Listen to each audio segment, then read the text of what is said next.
We're here. This is the place. Finally. I was getting tired of Takio's rambling. Shut up, Nikolai, and get your gear on.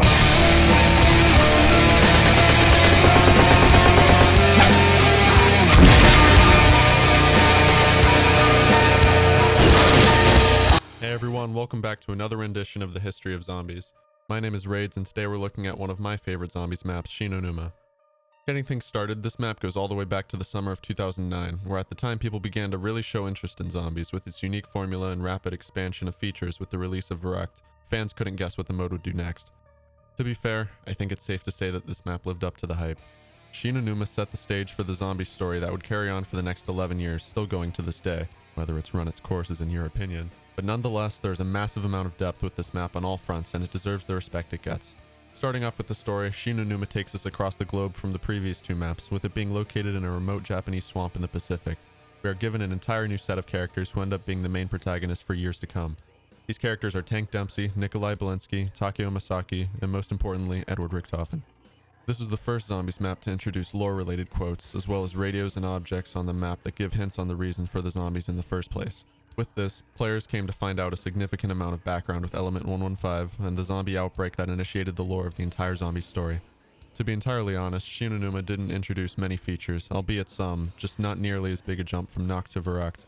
It did introduce, however, one of the most well-known wonder weapons in the franchise, the Wunderwaffe DG2.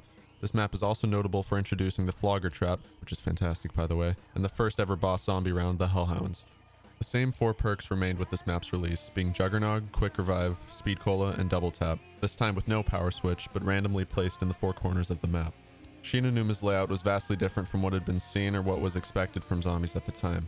First off, I think we can all agree that it is very open, maybe to a fault, but that's up to your opinion. From the center hut, the map expanded into 4 paths, the main path having the Flogger Trap. Then there was Doctor's Quarters, Storage, and the Comm Room. Each corner of the map has a respective smaller hut with a machine gun wall by, a place for the mystery box to move, and an electric trap at the entrance, all but for the Flogger hut.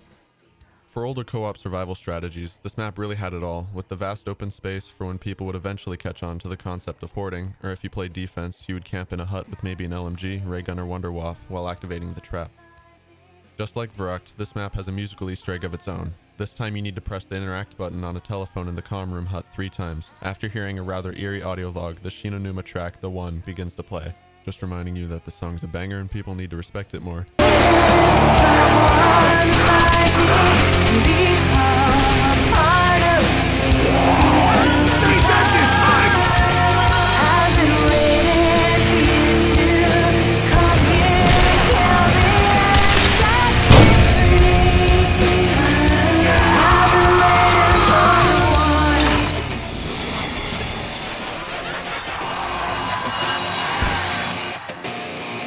Wunderwaffe DG2!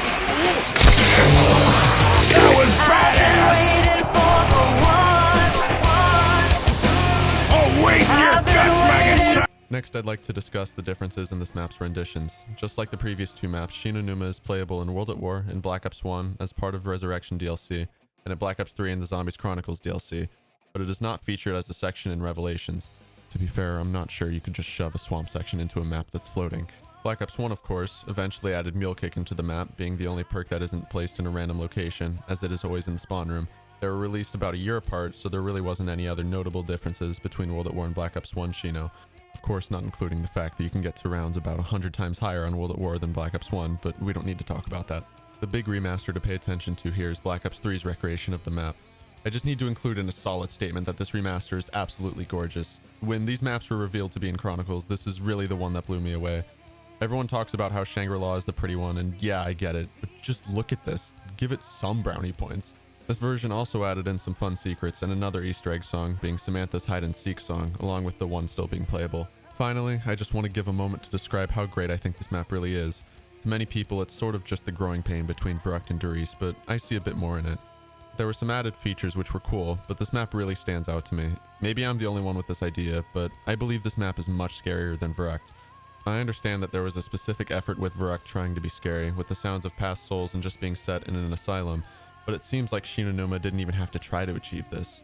In its own sense, this map instills fear as a sense of isolation and fear of the unknown, where the only other example of this there really is in Zombies is Moon. With how looked past this map is and how much it expanded the story, there's just so much mystery involved, and it's always fascinated me. All in all, Shi No Numa is a fantastic entry in the World at War maps and the Zombies franchise as a whole. Its added features and unique atmosphere delivers something I've always been very fond of. It may be considered as the World at War map of the original 4 that is rather looked over, but I urge all Zombies fans, if they haven't already, to experience this map themselves and dive into the lore and mystery through their own experience.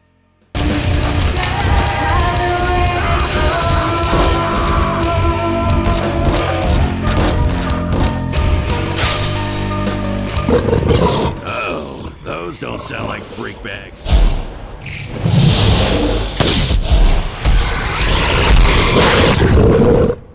Stay away from my vodka!